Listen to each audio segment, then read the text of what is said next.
Welcome to the Dreams of Consciousness podcast. If you would be so kind, would you mind introducing yourself?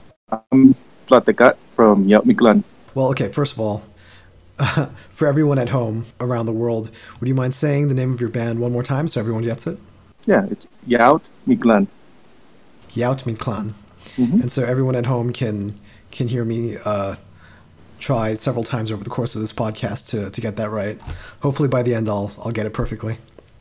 And how would you describe the music of Yaotl Mictlan? I would say atmospheric with Mesoamerican tones.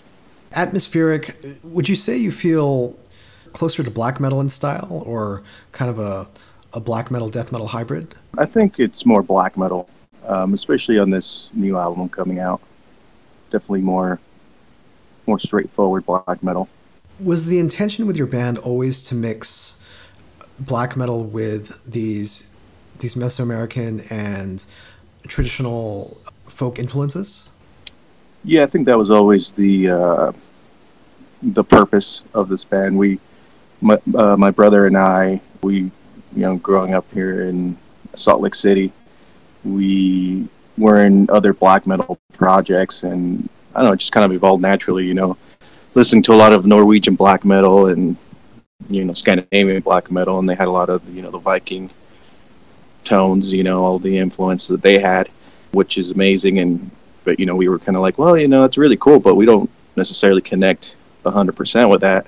So we started looking inward and, what our culture was and what we had to offer. So I think when we, right from the beginning, we definitely had that in mind.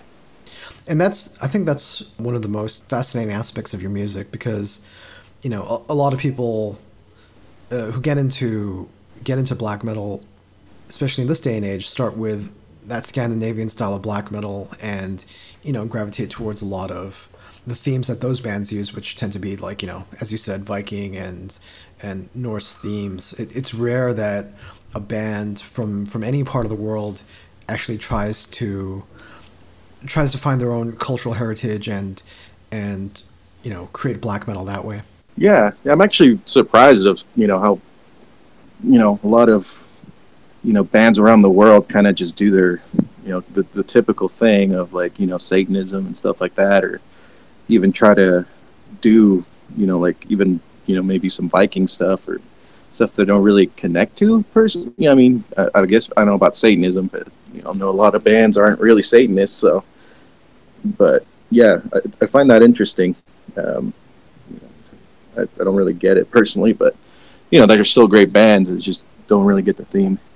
And as far as the Mesoamerican themes, are we talking like Aztec and Mestec folklore? Yeah, Aztec and Mayan. And Mayan. Yeah. Okay. We should explain what the band name actually means because this is a term from that folklore, right? Yeah, so it's from the Aztec language Nahuatl, which means warriors from the land of the dead, which we came up with pretty quickly. My brother is definitely I mean, he writes the lyrics. He surrounds himself with, everything Mesoamerican. So he came up with the name really quickly. I don't even remember not having a name. How a lot of times you sit there and you're like, oh, what are we going to be called? And then, you're sitting on it trying to find a name for a long time. But with us, it came super quick. I mean, it was, since we were brothers, we were just, basically we started just jamming in my brother's room.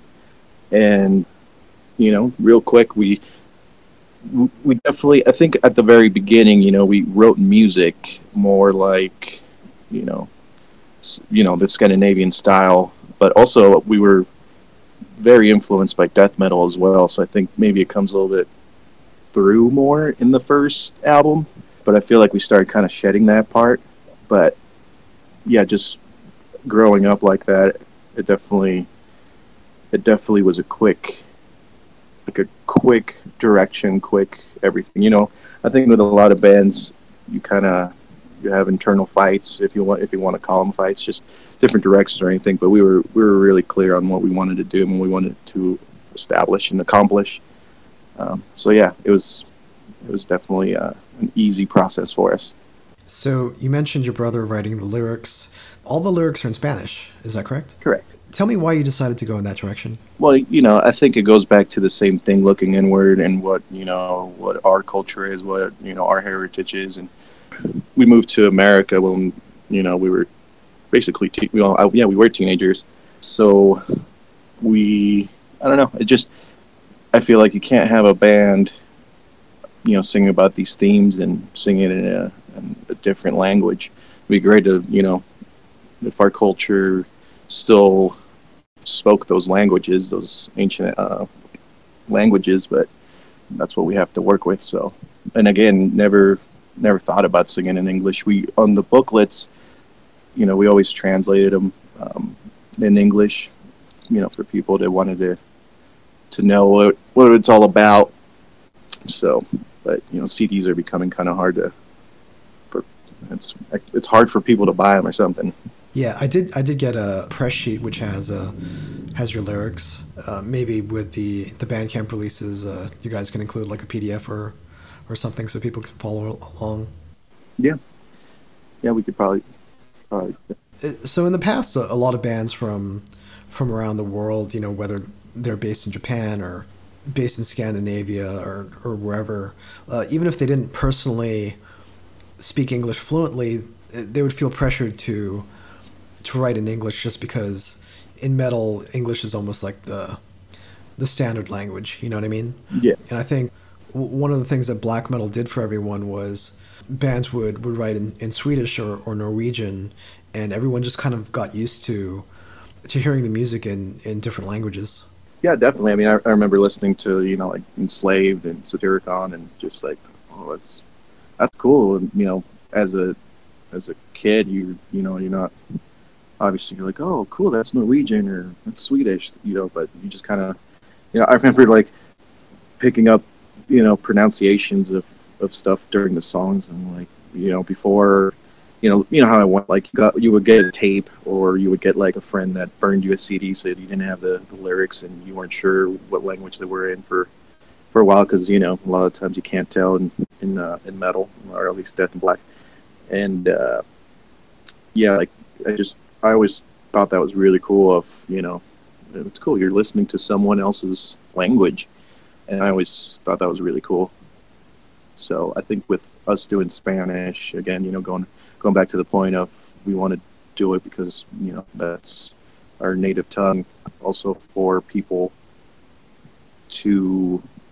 like us, that want to have something to listen to. And, a lot of people don't speak English and, not that we're not trying to reach them or, like it's not meant for them or anything like that. It's just, that's who we are. And we also want our, the people the heirs of the culture to be able to understand it more than anything. Let's go over the history of the band a little bit. You guys formed in 1998. As you mentioned, you and your brother had been part of other black and death metal bands from the area. Is there a reason why you guys decided to focus on this?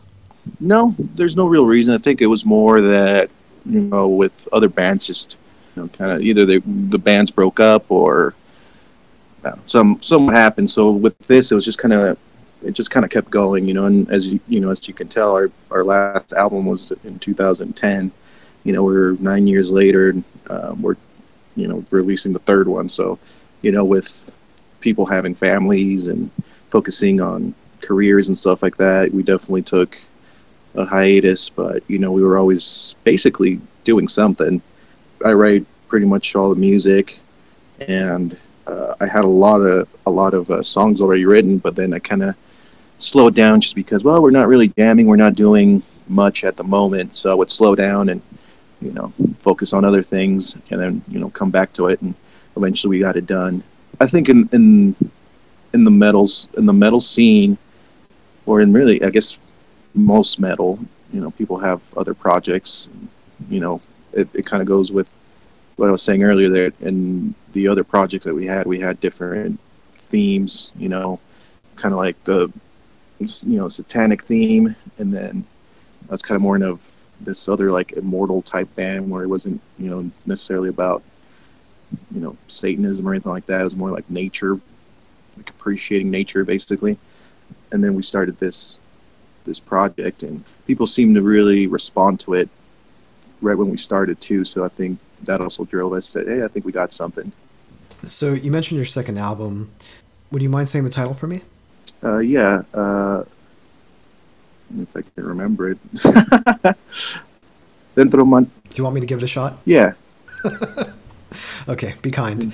Dentro del manto gris de caic. Is that close? Close. Yeah. It's Dentro del manto gris de chac.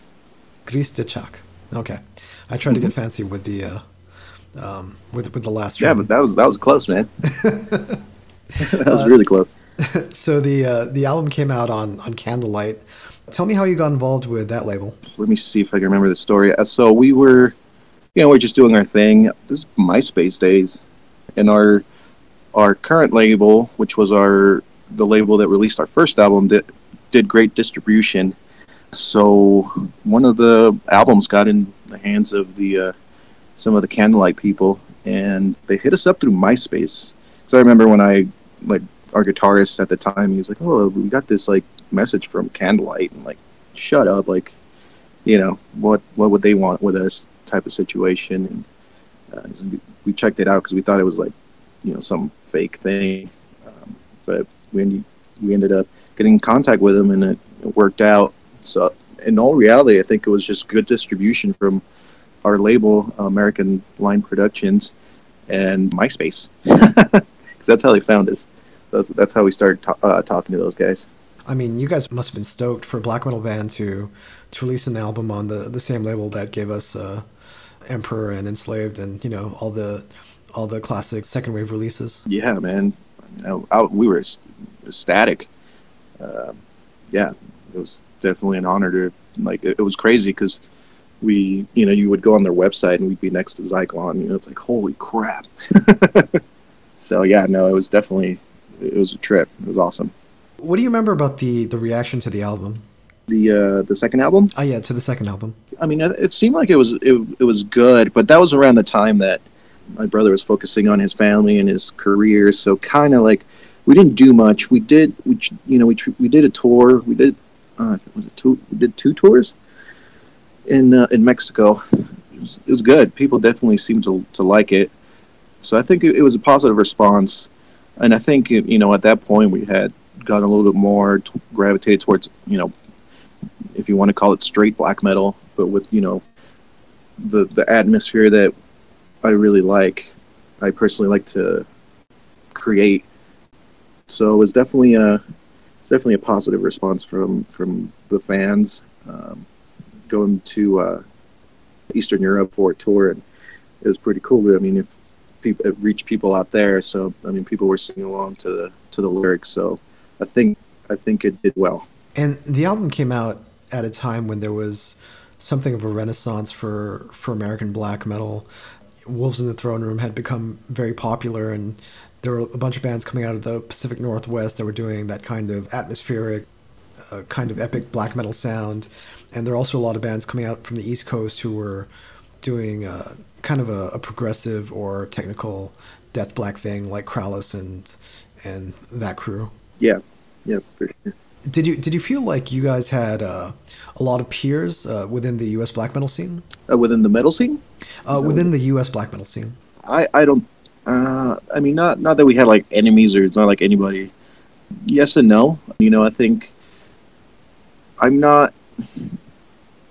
I don't know. I don't know how to answer that question, to be honest, just because it's, everybody's doing their own thing, and I don't know. I'm not too much in contact with with a lot of people, so I think Yaotl, my brother, would be a better person. He's usually the the guy that networks and is definitely more involved in all that.